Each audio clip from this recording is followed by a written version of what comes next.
and welcome to my full review of Black Ops 4. This game was special in its own way at the beginning. When it first started off, everybody loved it. It was #1 on Twitch. Blackout was especially fun. And then over time, it just got boring and boring.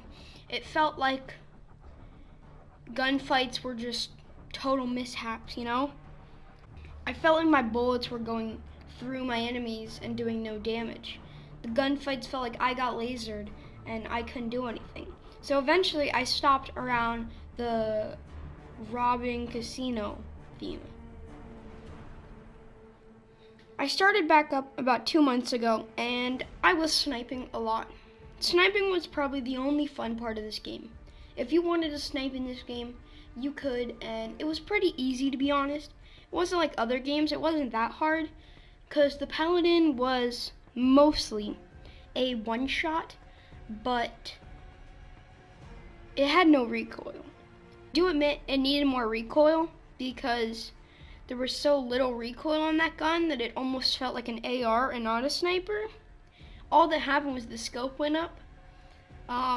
You may not think that's a lot, but playing with it, it felt like you were playing with an AR that was a one-shot.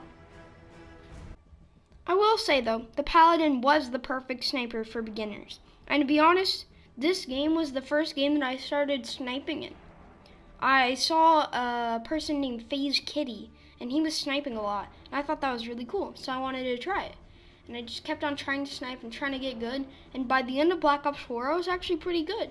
I was getting around 15 kills, 10 deaths. And that's pretty good for sniping your first game. If you have Black Ops 4 and you haven't used the Paladin and tried to get good with it, I'm not talking use it for a couple games. You really have to be dedicated to start sniping in this game. And if you are, this is the perfect game to start. I highly recommend, if you want to play this game, to snipe. Especially use the Paladin and the Outlaw. The Kosh is pretty good if you want to do no scopes. Don't use the SDM though, it's more like attack rifle than the snipers.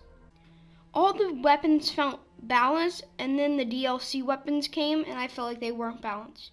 The Switchblade was highly overpowered, it felt. I felt like whenever I came against a person with a Switchblade, it was impossible to kill them. I just felt like I was getting lasered every time. The Galil was free for everybody though, and I actually got to use that gun.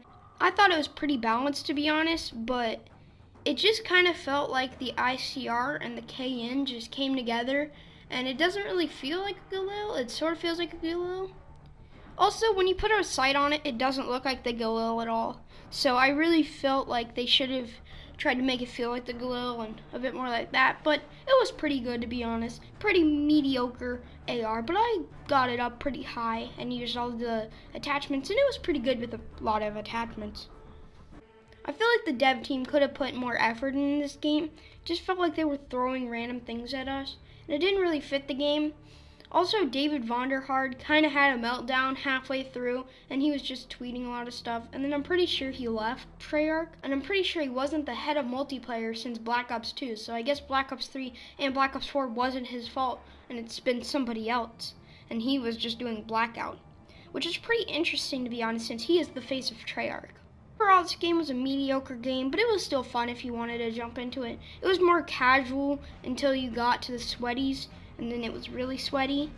Some lobbies were really sweaty and other lobbies was casual. You never got the mix that you do with Modern Warfare, I feel. And overall, this game was pretty decent.